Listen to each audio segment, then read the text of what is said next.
ಪ್ರಾಪಂಚಿಕ ಬದುಕಿನಲ್ಲಿ ಮಾನವನ ನಿಜವಾದ ಕರ್ತವ್ಯಗಳೇನು? ಜೀವನದಲ್ಲಿ ಸಮಚಿತ್ತತೆಯನ್ನು ಬೆಳೆಸಿಕೊಳ್ಳಬೇಕಾದ ಬಗೆ ಹೇಗೆ? ಸಮತೋಲನದ ಸಾಧನೆ ಬದುಕಿನಲ್ಲಿ ಸಾಧ್ಯವೇ? ಎಂಬೆಲ್ಲ ಪ್ರಶ್ನೆಗಳಿಗೆ ಭಗವದ್ಗೀತೆಯ ಮೂಲಕ ಶ್ರೀ ಕೃಷ್ಣನ ನುಡಿಗಳು ನಮಗೆ ಸಾರ್ಥಕತೆಯನ್ನು ನೀಡುತ್ತದೆ. ಬನ್ನಿ, ಈ ಗೀತೆಯ ಸಾರವನ್ನು ತಿಳಿಯೋಣ.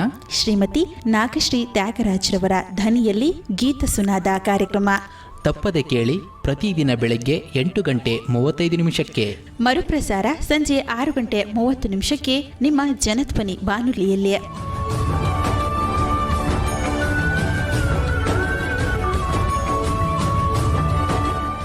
ಓಂ ಶ್ರೀ ಕೃಷ್ಣ ಪರಬ್ರಹ್ಮಣೇ ನಮಃ. ಶ್ರೀಮದ್ಭಗವದ್ಗೀತಾ.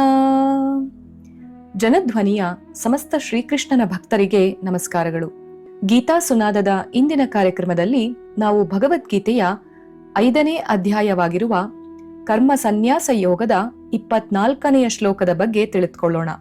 ಆ ಶ್ಲೋಕ ಇಂತಿದೆ: ಯೋಂಥ ಸುಖೋಂತರಾರಾಮಃ ತಥಾಂತರ್ಜ್ಯೋತಿರೇವ ಯಃ ಸ ಯೋಗೀ ಬ್ರಹ್ಮ ನಿರ್ವಾಣಂ ಬ್ರಹ್ಮಭೂತೋಧಿಗಚ್ಚತಿ. ಯಾರು ಅಂತಃಸುಖಿಯಾಗಿರುವನೋ, ಅಂತರರಾಮನಾಗಿರುವನೋ, ಅಂತರ್ಜ್ಯೋತಿಯಾಗಿರುವನೋ ಆ ಯೋಗಿಯು ಬ್ರಹ್ಮಭೂತನಾಗಿ ನಿರ್ವಾಣವನ್ನು ಪಡೆಯುತ್ತಾನೆ ಎಂಬ ಅದ್ಭುತವಾದ ಮಾತನ್ನ ಇಲ್ಲಿ ಕೃಷ್ಣ ತಿಳಿಸ್ತಾ ಇದ್ದಾನೆ. ಇದನ್ನ ನಾವು ವಿಸ್ತೃತವಾಗಿ ತಿಳಿದುಕೊಳ್ಬೇಕು ಅಂತಂದ್ರೆ, ಯಾರೇ ಆಗ್ಲಿ ನಾವು ಸಾಯುಜ್ಯವನ್ನ ಹೊಂದುವುದಕ್ಕೆ ಮುಂಚೆ ಈ ಗುಣಗಳು ಒಬ್ಬ ವ್ಯಕ್ತಿಯಲ್ಲಿದ್ದರೆ ಆತ ಸಾಯುಜ್ಯ ಹೊಂದಿದ ನಂತರ ಆತ ಮುಕ್ತಾತ್ಮನಾಗುತ್ತಾನೆ. ಇಲ್ಲದೆ ಹೋದ್ರೆ ನಾವು ಪುನಃ ಮತ್ತಿದೇ ಭೂಲೋಕಕ್ಕೆ ಮರಳಿ ಬರಬೇಕಾಗಬಹುದು.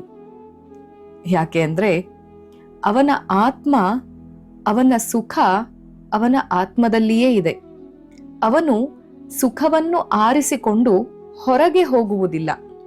ಬದಲಿಗೆ ಅವನ ಸುಖ ಎನ್ನುವಂಥದ್ದು ಈ ಪ್ರಪಂಚದ ವಿಷಯ ವಸ್ತುಗಳ ಆಧಾರದ ಮೇಲೆ ಇರುವುದಿಲ್ಲ. ಬದಲಿಗೆ ಇಂದ್ರಿಯ ವೇದನೆಯ ಮೂಲಕವೂ ಕೂಡ ಇರುವುದಿಲ್ಲ. ಆದರೆ ಅವನು ತನ್ನಲ್ಲಿರುವಂಥ ಪಂಚಕೋಶಗಳೆಂಬ ತೆರೆಯನ್ನ ಸರಿಸಿ ಅಂತರಾಳಕ್ಕೆ ಹೋಗಿರ್ತಾನೆ. ಇದನ್ನ ಸುಲಭವಾಗಿ ಹೇಳಬೇಕು ಅಂತಂದ್ರೆ, ಸದಾಕಾಲ ಪರಮಾತ್ಮನನ್ನ ಕುರಿತು ಚಿಂತಿಸ್ತಾ ಇರ್ತಾನೆ, ಅವನನ್ನೇ ಅನುಭವಿಸ್ತಿರ್ತಾನೆ, ಅವನನ್ನೇ ಆರಾಧಿಸ್ತಾ ಇರ್ತಾನೆ. ಅದೇ ಆ ಯೋಗಿಗೆ ಸುಖವಾಗಿ ಪರಿಣಮಿಸಿರುತ್ತೆ ಅಂತ ಅರ್ಥ. ಅವನು ಅಂತರ್ ಸುಖಿಯಾಗಿರ್ಬೇಕು. ಯಾವಾಗ ನಾವು ಸತ್ತ ಮೇಲೂ ಮುಕ್ತಾತ್ಮರಾಗಬೇಕು ಅಂತೇಳಿ ಅಂದ್ರೆ ಅಂತಃಸುಖಿಯಾಗಿರ್ಬೇಕು. ಅಂತಃಸುಖಿ ಅಂತಂದ್ರೆ ಒಳಗಡೆಯೂ ಕೂಡ ನಾವು ಆನಂದವನ್ನ ಅನುಭವಿಸ್ತಾ ಇರಬೇಕು. ಹೊರಗಡೆ ಎಲ್ಲರ ಜೊತೆಗೆ ಖುಷಿಯಿಂದ ಇದ್ದು ನಗನಗ್ತಾ ಮಾತಾಡಿ ಒಳಗಡೆ ಮಾತ್ರ ದುಃಖದಿಂದ ಮರುಗ್ತಲೋ, ದ್ವೇಷದಿಂದ ಕಾರ್ತಲೋ, ಅಥವಾ ಸಿಟ್ಟು ಕೋಪ ಕ್ರೋಧಗಳಿಂದ ಉದ್ವೇಗದಿಂದ ಇರುವಂಥದ್ದು ಮಾಡಿದ್ರೆ ಆತ ಯೋಗಿ ಆಗೋದಿಲ್ಲ. ಹೊರಗೊಂದು ಒಳಗೊಂದು ಇರಿಸಿಕೊಂಡುವಂತಹ ಈ ಸ್ವಭಾವ ಮನುಷ್ಯನಿಗೆ ಒಂದು ಆರೋಪಿ ಸ್ಥಾನದಲ್ಲಿ ನಿಲ್ಲಿಸುತ್ತೆ. ಹಾಗಾಗಿ ಕೃಷ್ಣ ಇಲ್ಲಿ ಅಂತಃಸುಖಿಯಾಗಿರ್ಬೇಕು ಅಂತ ಹೇಳಿ, ಹೊರಗಡೆ 108 ತಾಪತ್ರಯಗಳಿದ್ರೂ ಕೂಡ, ಹೊರಗಡೆ ಲಕ್ಷಾಂತರ ಕಷ್ಟಗಳು ನಮಗೆ ಎದುರಾದ್ರೂ ಕೂಡ, ಹೊರಗಡೆ ಯಾವುದೆಲ್ಲ ಸಂಕಷ್ಟಗಳನ್ನು ನಾವು ಎದುರಿಸ್ತಾ ಇದ್ದೀವಿ ಅಂತ ಹೇಳಿ ಅನ್ನಿಸಿದ್ರು ಕೂಡ, ಆ ಎಲ್ಲ ಸಂಕಷ್ಟಗಳನ್ನ ತಾಪತ್ರಯಗಳನ್ನೆಲ್ಲ ಹೋಗಲಾಡಿಸ್ಲಿಕ್ಕೆ ಆ ಭಗವಂತ ಇದ್ದಾನೆ. ಆತ ನೋಡ್ಕೊಳ್ತಾನೆ.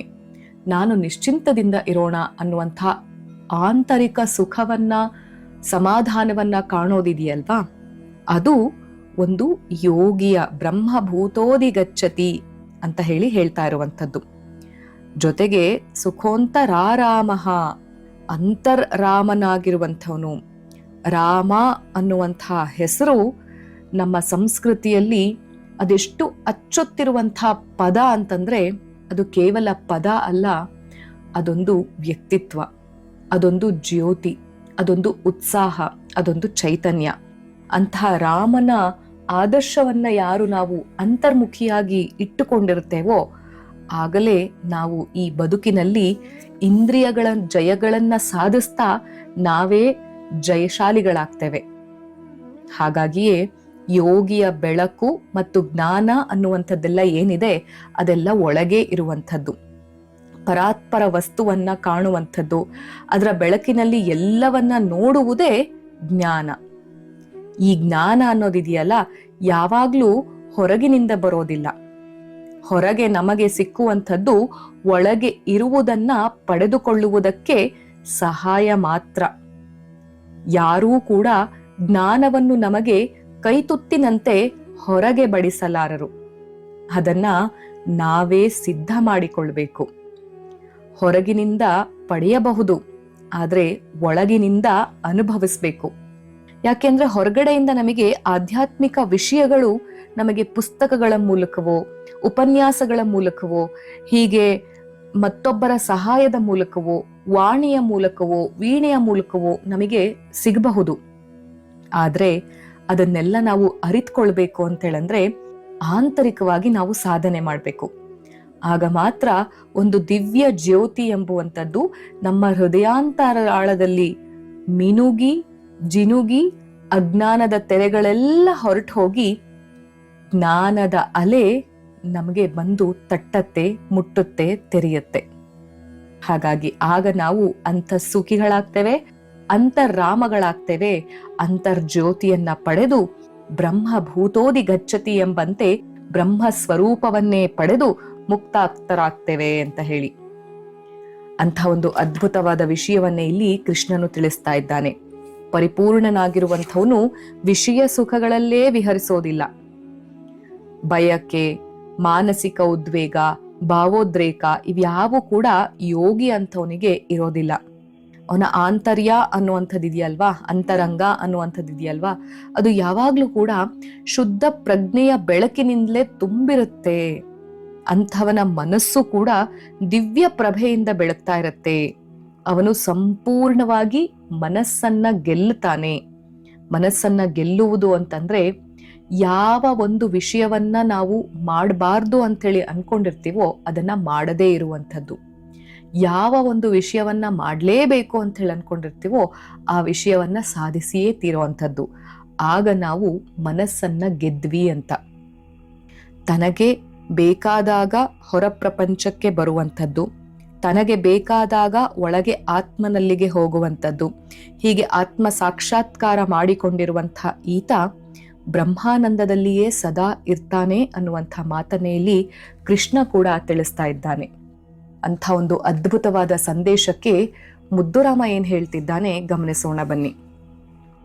ಮೈಯೊಡ್ಡಿ ನಿಲ್ಲು ನೀ ನಸು ಬಿಸಿಲು ಬಂದಾಗ, ಮೈಯೊಡ್ಡಿ ನಿಲ್ಲು ನೀ ನಸು ಬಿಸಿಲು ಬಂದಾಗ, ಮೂಲೆ ಗುಂಪಾಗದಿರು ಕುಳಿತು ಕತ್ತಲಲಿ, ಕಾತರವ ಹೊರದೂಡಿ ನಿಲ್ಲದಿರೆ ಮುದವೆಲ್ಲಿ, ಕಾತರವ ಹೊರದೂಡಿ ನಿಲ್ಲದಿರೆ ಮುದವೆಲ್ಲಿ, ಬೆಳಕಿಗಭಿಮುಖನಾಗು ಮುದ್ದು ರಾಮ, ಬೆಳಕಿಗಭಿಮುಖನಾಗು ಮುದ್ದು ರಾಮ.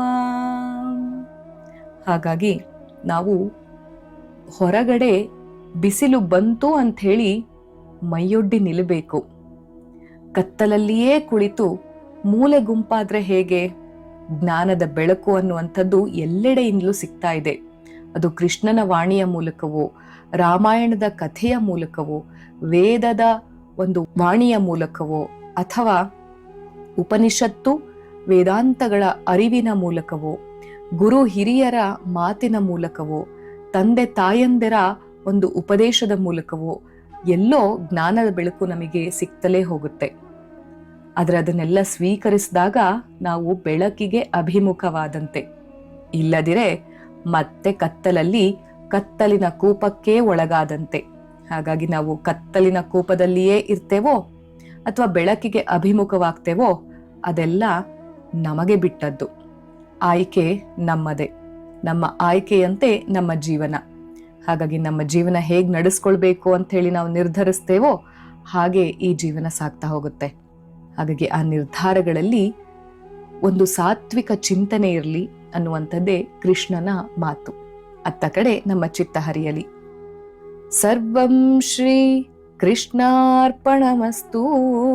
ಶ್ರೀ ಗುರುಭ್ಯೋ ನಮಃ. ಹರಿ ಓಂ.